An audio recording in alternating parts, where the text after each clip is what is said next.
Good afternoon. Welcome back. We got some more work to do here.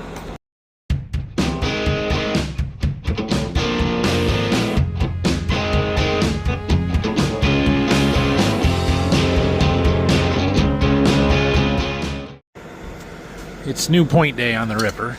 Got a full new set of our 360 bullet points. So Dad and Rylan are putting those on. He's going to keep the Ripper moving. We got some ripping to do yet, not a ton, but we'll put a full set of points on. Some of them ones in the center, like the one he's at now, they're wore out. This one is close to wore out. So keep the good ones for spares, but anyway. I am going to keep spreading fertilizer. I've got 2 loads of potash to spread, and then I'm going to try and get some gypsum done because I got to spread some more gypsum before Dad can keep the chisel going. He's got one more field to do, and then he's going to be waiting on me to spread, so we better get the spreading done. So, I'll get all my stuff around, and we'll go do that. All right, well, there's another spreader load. There's a good spreader load left there, I guess. I hope it all fits on the next one. I don't know if it will or not. We'll see. We'll go spread this one out. All right, so we are going to spread these corn stalks. These are the fields where we just finished up harvest. In fact, the combine and grain cart are still sitting over there on the edge of the other ones, so we'll work around those. But this was really good corn. We got to put some fertilizer back into that. So I brought my book with our soil tests and stuff. This is from last year because I don't have this year's book yet.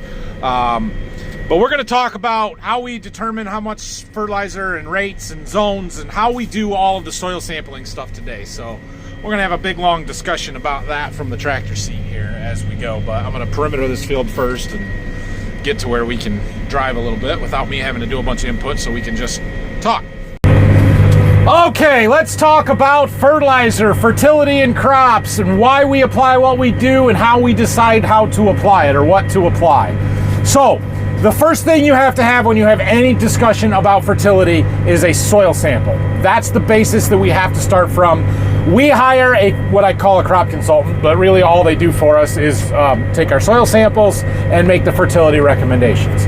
And so they come out in the spring of the year. We do our testing in the late spring, and they pull soil samples.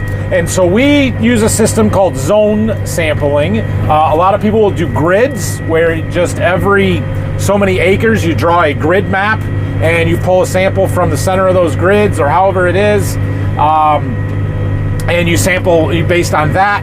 Typically our zones are much bigger than you would do for grids, so we have less samples overall, but we group soil types or yield environments together in order to have more similar type of soils, where a grid is just going to be straight lines and nothing is square and straight in nature for the most part. And so with our soil variation that we have, we really like the zone sampling method.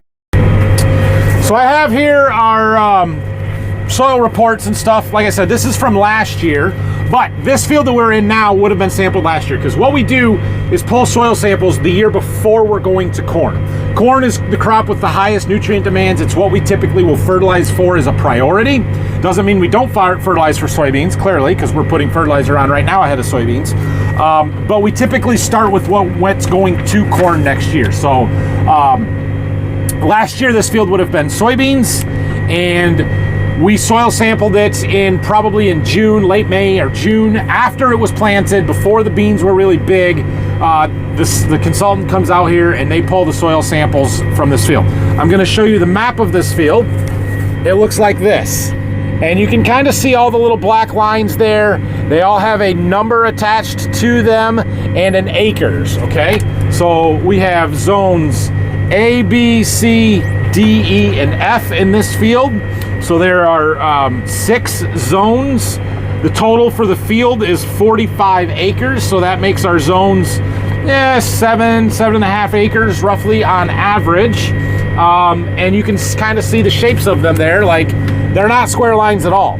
And if you look at that background map, the aerial image, you can kind of see the color variation in the soil and how those zones follow the color variation. Well, the color is soil type differences, and it's probably elevation differences. And that's why we group those zones together, because it more closely resembles each other rather than just drawing straight grids across them. So So that's how we do zones and how we determine them. Let me see what other fields we've got in here. I can pull up some bigger ones that have much more variation. This is the next field that we're going to. Now it's a 78 acre field, but you can see all the different shapes and zones in there, and there are some crazy shapes on that field.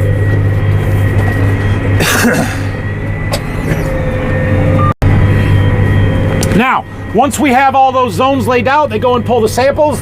We then get a report back that looks like this.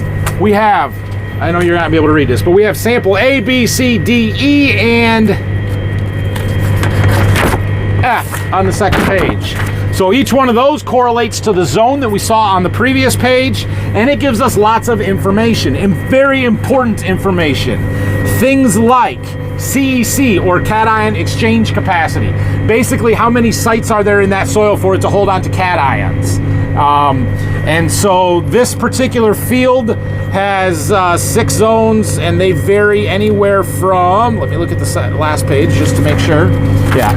So we go from 9.91 CEC, which is a lighter, sandier soil, coarser textured, less particles, less exchange sites. Into this particular field goes up to a 14.08, more of a medium textured soil, a little bit finer soil particles. An extremely sandy soil may be a 3, 4, 5 CEC. An extremely heavy clay-based soil might be a 20, 25 CEC. I don't think we have anything quite to a 25. We do have several over 20. Okay, that number in of itself doesn't really tell us anything about the fertility or the, how good a quality the soil is. It gives us more of an indication of soil texture and kind of a starting point for how we look at some of these other numbers. All right, and then we look at the next most important thing, or probably the most important thing when we're correcting for soil stuff. It is our pH. pH of the soil is critically important in order to make it make the nutrients that we need for our crops available. And so we shoot for high 6s, 6.5 to 7, really about a 6.7, 6.8 pH is ideal. So the pHs in this field, we had one zone all the way down at a 5.8. That's not good. We then had a 6.1, 6.7, 6.9, 6.9. Sorry, we're making a turn here. We're rough. And a 6.3 on that last zone. So, obviously these 6.9s, perfect. Those are good. 6.7, great. We're happy with that. 5.8, 6.1, and a 6.3 are all just a little bit low. And so, this would have been last year, but last year, this field called for some lime. And so we put a little bit of lime on this field. Looks like just one zone, that zone with the 5.8, zone C, and it got 1 ton of mag lime, the green zone there. Okay, so we corrected that pH deficiency. Lime is how we correct it. Now, we used mag lime on this field. Why did we use mag lime? Well, because zone C is the one that had the 9.9 CEC. It's the sandier soil. And the magnesium levels in parts per million was down at 137, where some of the other samples were 173, 264, 212, 229. And if we look at our magnesium base saturation, which is a better telling indicator, but this is the saturation of those exchange sites, right? Those cation exchange sites. Magnesium level in zone C was down to 11.52. That's on the low side. A lot of the other ones were 13.5, 15.6, 12.7, 13.7, 13.3. So that's why we used mag lime and not a high calcium lime in that zone C. Okay, let's go back to see what else we've got on our soil test results here. You know what? I'm going to hold the camera and flip it around so you guys can look at this a little bit closer. Okay, So we've looked here, we've seen our CECs, we've seen our pH. The next thing on our line item is organic matter. And the sandier soil, right, that low pH was just at a 2 organic matter. We go all to 2.5 to 3, 3.1, 2.8 basically, 2.8 again on that one. So it's not great. We'd love to see organic matters over 3, pushing 4. We don't have a lot of that here. So that's what we've got there. And then based on that, we have an estimated nitrogen release. I don't use that number for a lot, but basically the more organic matter you have in your soil, the more nitrogen that soil will naturally release to your crop. We also have a sulfur number. Sulfur is a leachable nutrient, just like nitrogen. You can't build it in your soil. It's not going to happen.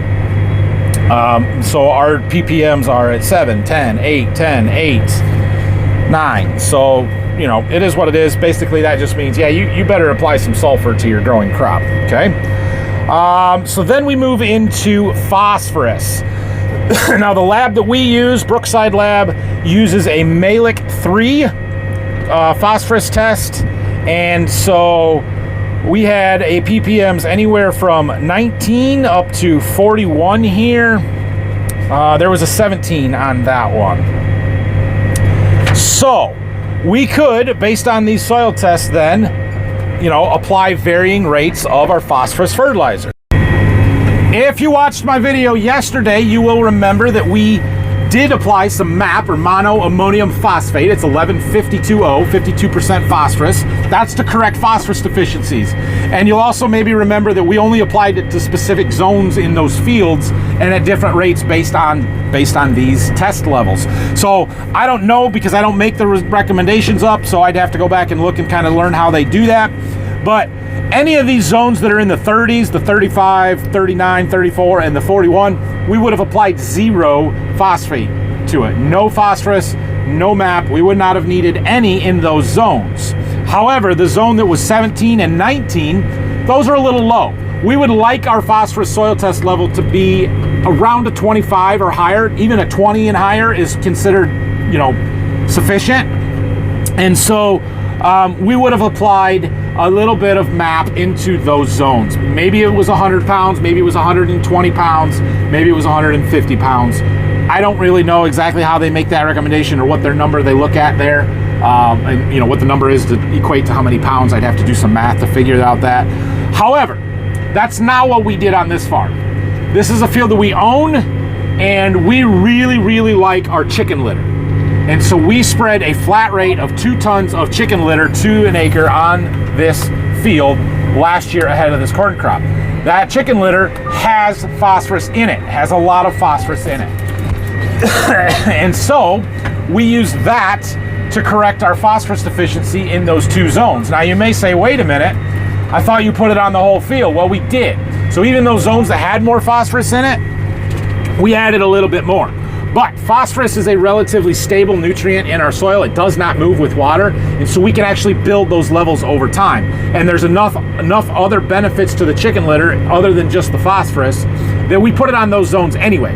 Now there is a limit to that. I don't know what the upper limit is, but if you get super high phosphorus levels, like I'm talking 100, 150 parts per million, that you should not apply any litter or any kind of manure to those soils. In fact, we have to provide these soil tests to the company or to the farm that applies our chicken litter for us, so that they can prove they're not spreading on ground that is already oversaturated in phosphorus, because we are in the Western Lake Erie Basin watershed, and they don't like the phosphorus running off into the Maumee River and into Lake Erie. And so like I said, it generally attaches pretty well to the soil. There is, with the livestock sourced phosphorus, can be some different forms that maybe are a little bit more mobile, like the dissolved reactive phosphorus that tends to be the problem.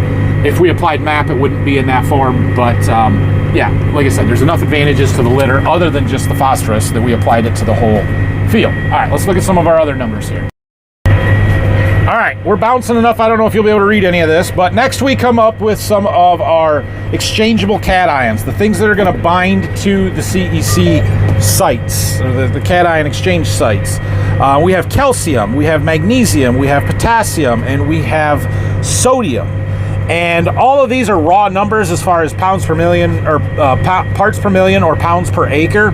And those numbers do mean something. We need to look at them in the raw form there. But what's more important, in my opinion, is the base saturation. So how many of our exchange sites are each of those cations? And so you'll see here we're at 77, 71, 58, 65, 76 on the calcium, 67 on that back page. I like to see that calcium number get pushed up. I want above a 70. And so how do we raise calcium levels in our soil? Well, we have two ways to do that. We can either do it through gypsum, which we have spread a lot of gypsum, right? Calcium sulfate, which gives us a lot of calcium in our soil and helps to increase that raw pound number, which then displaces some of the other cations and hits those exchange sites to raise that number. We also have lime. And so instead of using a mag lime, we could use a high calcium lime as another form of adding calcium to our soil. So then we look at the magnesium, and we've already talked about this a little bit and why we use the mag lime here. I don't want to see that one get too high, because if you get too high, you get up to 18, 20%, then it tightens your soils up. Basically, a calcium molecule, atom, let's go with atom, is bigger than a magnesium atom, and so it allows for more pore space and more soil structure to be built when you have higher calcium levels than magnesium levels. So that ratio of calcium to magnesium is important. Guys, I'm not an expert on this. I'm not super well versed as to what exactly all of these numbers should be. I just kind of understand that there is a relationship and that we need to pay attention to it a little bit. So, and then we go to the one that I consider probably the most important here of these base saturations, and that is potassium. That's the potash. That's what we're spreading right now. And so potassium base saturations in this field are all in the 2s, it looks like. Yeah, 2.35 to 2.93 is the range. Now that's not a horrible number. 2.5 or better is okay. I would love to be able to get our potassium base saturations up to, say, 4. Even over 3.5 on all of our fields. That would be fantastic. I think that's the key to us pushing our yields higher and higher, is getting enough potassium out there. That's a big reason why we are spreading potash right now. Potash is 0060, 60% potassium, or P2O5, and that's how we build up that potassium base saturation. We don't think that there is enough potassium in the chicken litter that we applied last year. There is some, but there's enough for the corn crop. There's not enough for next year's soybean crop. And so we're feeding some more potassium in ahead of next year's soybean crop in order to help feed it to maybe raise this base saturation a little bit, okay? Other base saturations here, we have sodium. We want the sodium level to be as low as possible. We don't like sodium salts in our soils, so we want to keep that really low. There's some other bases, it says, and then a hydrogen base saturation. And I don't know much about the hydrogen and if there's a target number for that, where you want it. What I can tell you is that in zone C over here, where we had to apply that lime last year because our pH was out of whack, our hydrogen base saturation is at 21%. Now, I don't know if that's a good or a bad thing. I do know, however, that if my base saturation of hydrogen is at 21%, it's really hard for me to get enough potassium, magnesium, and calcium. Because my calcium that I want above a 70 is at a 58. My magnesium that I want above a, say, 15 is at 11.5. My potassium's actually at a 2.9. That's one of the higher potassium ones. But it's because so much of it is taken up by hydrogen, and maybe that's why our pH is lower. And by adding that lime last year, we flushed some of that hydrogen out of those cation exchange sites, and we added in some magnesium and some calcium into them. It would be interesting to see the next soil test from Zone C to see if we corrected that issue. All All right, from there on our soil test, we have some things of some extractable miners, micronutrients, boron, iron, manganese, copper, zinc, aluminum, soluble, no, we don't have the salts or the chlorides on there. So these are all things that are important that we get a little bit, but they're used in such minute quantities that we don't pay a ton of attention to the soil test, maybe not as much as we should, but we will add them as a foliar or as an additive to my corn starter program or something like that in order to get enough to supply the plants directly rather than trying to build soil test levels. Okay, so we've covered the soil test side of it and how we've made our zones and why we're applying what we're applying, but there's one more factor that we kind of need to discuss here, and that is crop removal rates. So we just switched fields, but we'll talk back to the field where we just were on because that's what we've been showing everything for. And that field was the best corn that we had this year. It averaged 237 bushels per acre. Now, a 237 bushel corn crop is going to remove a lot of nutrients. And so Ag PhD has a super nice app here you can download, their fertilizer removal tool or calculator. And I have pulled it up for grain corn for 237 bushel yield goals to see what did that crop remove. Now, these numbers are relatively accurate. Each crop and variety may vary a little bit, but for the most part, these numbers are going to be fairly accurate. So in order to raise a 237 bushel corn crop, you need a total of 265 pounds of nitrogen. Now remember, that doesn't mean we need to apply 265 pounds of nitrogen. That's what our corn needs. Remember in that soil test where there was an estimated pounds applied from the organic matter in the soil, and some of those were 60 to 80. So in order to get that, maybe we only need to apply, 200 pounds of nitrogen or something. But essentially, that's how much that it has to have available to the plant in order to actually produce that kind of grain. Okay? And then we go to phosphate, P2O5, that phosphate number that we looked at there. We need, between the grain and the stover, 120 pounds available to the crop. Now, we didn't have anywhere close to that on our soil test levels. We were looking at parts per million in the 30 range, but you got to double that for pounds per acre because there's approximately 2 million pounds of soil in a 6-inch slice of 1 acre. Okay, so whatever your parts per million is, you double it to get pounds per acre. So if we had 30 parts per million, that would be 60 pounds of potash out there, or not potash, phosphate.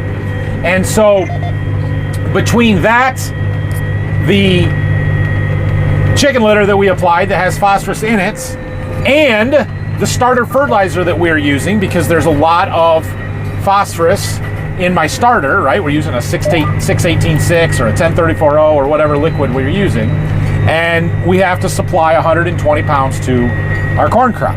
Now, there is a difference between how much the plant needs to produce the grain and how much is actually in the grain. And this app breaks it down by the grain and the stover, because we don't have to replace 120 pounds every single year.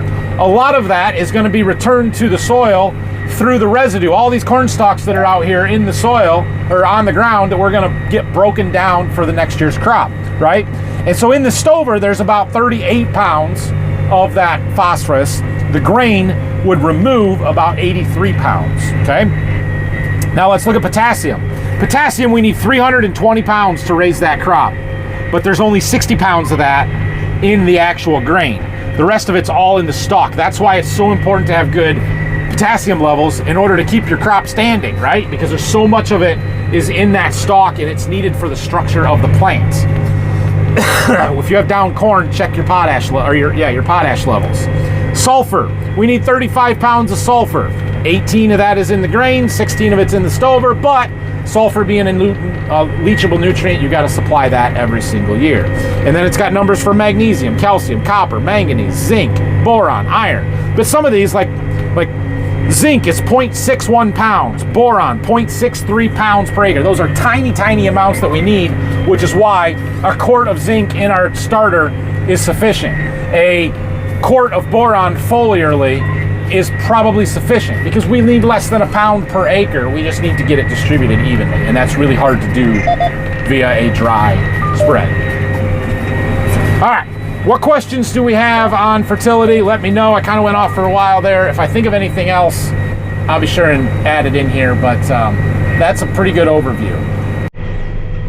Well, I don't feel too bad about being out here with the hunters today because he's got a deer already, so he's cleaning it over there. Good for them. Anyway, we're about done with this field, wrapping it up here. We've got just a little point where we finished harvest the other day to do.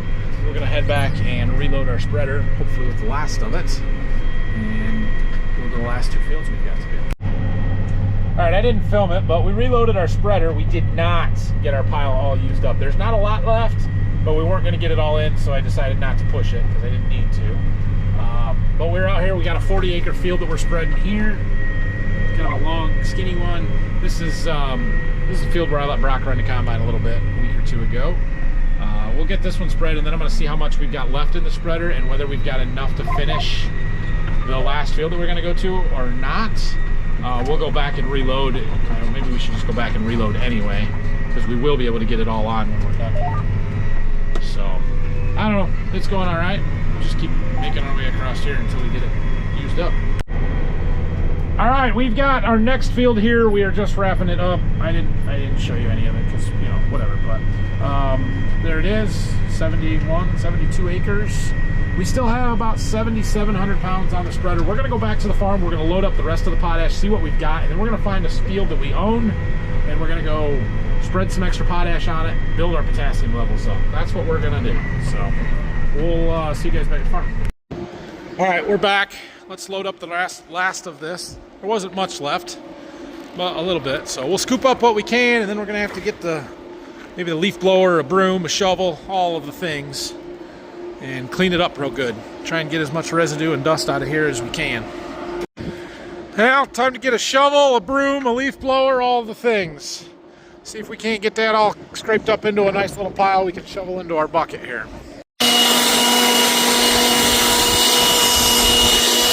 When I drive on this stuff, it kind of grinds it up, and now we got a bunch of dust, which is not ideal, but here's what it is. I'm gonna blow it all into a corner on a pile here. I would make less dust if I would sweep it, but this is pretty fast and effective, so I'm doing it this way.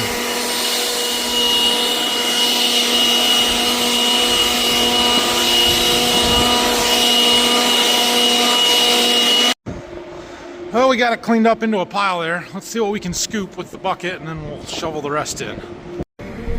All right, we are all cleaned up and loaded up with everything that we got left for potash. Now, I have a couple of fields that we did not spread this fall because, well, they're supposed to get spread and they were tiled or whatever reason we couldn't do them. I am thinking about doing those in the spring. That's probably what most of this overage is from the fields that I had planned on doing, and then they didn't get done. I couldn't get them done. That said, I'm not storing this fertilizer and saving it until next spring, so we're gonna go ahead and use it up here, and we might get another load of fertilizer in the spring, and we'll use that up as well. But yeah, so now, like I said, we're gonna do this on a field that we own, one that we can build soil levels confidently. Not that we're gonna lose any of our running ground or any of that is an issue. I just, you know what I mean, take care of the ground that you own. That's the wrong way to say it too, because we take care of the running ground like we own it as well. It puts it in our piggy bank, you know what I mean? Because fertilizer is good. It's not going anywhere, potash. So we're gonna run up to one of our fields up the road here that's relatively close, that's going to beans next year, where I hope to raise some really good beans, weather dependent. And we're gonna spread this out. We've got about 15,000 pounds, the scale says. So that'll do 100 acres. It's gonna take a minute, but that's okay. All right, boys, we've kicked her into high gear here. We're running 17 miles an hour through the field. Still putting on a solid 150 pounds. Yeah, I didn't reset the bin. We actually got more than that in there. Still got 10,000 pounds, so. I got a phone call from my wife. Apparently, Ryland has hurt his hand. Ryland's been spending the day with Grandpa. They were running the chisel plow for a long time. Got done with the field where they were in, and then I'm guessing Ryland said, "Hey, Grandpa, let's cut up a log," because they love doing that. And so they were working on it, moving some logs around or something, and it sounds like he got his hand smashed. Now, according to my mother, who took him home, it's superficial scrapes and stuff on his hand, nothing that needs stitches. He doesn't want to move them because, well, it hurt, but I'm a little concerned maybe he broke a finger or something.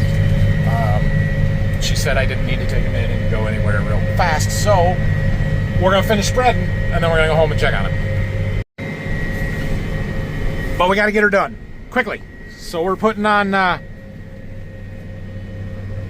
we're doing 160 acres an hour. That'll go fast. Well, we're down to 3,500 pounds left.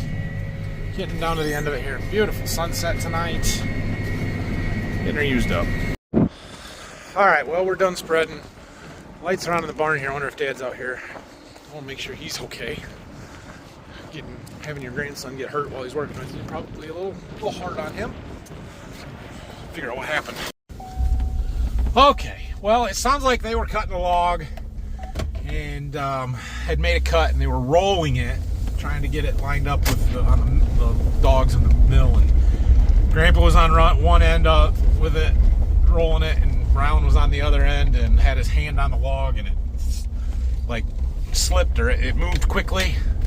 Didn't smash his hand, didn't pinch anything, didn't get it caught anywhere. It just, the bark is rough, and he had his hand on it, and it scraped his skin, is what it sounds like. So I'll go check on him. Anyway, I don't know if I'm going to show you any of that, but have a great night. Thanks for watching. If you have any questions or comments, leave them down below. Hopefully I explained the fertilizer side of the business or the operation a little bit better. I've got a meeting, phone call tomorrow morning that I've got to be on that might take me a couple hours. I don't know. We'll see how it goes. But we're going to spread gypsum. We're going to try and get the rest of that gypsum spread and get done with that tomorrow. That's the goal.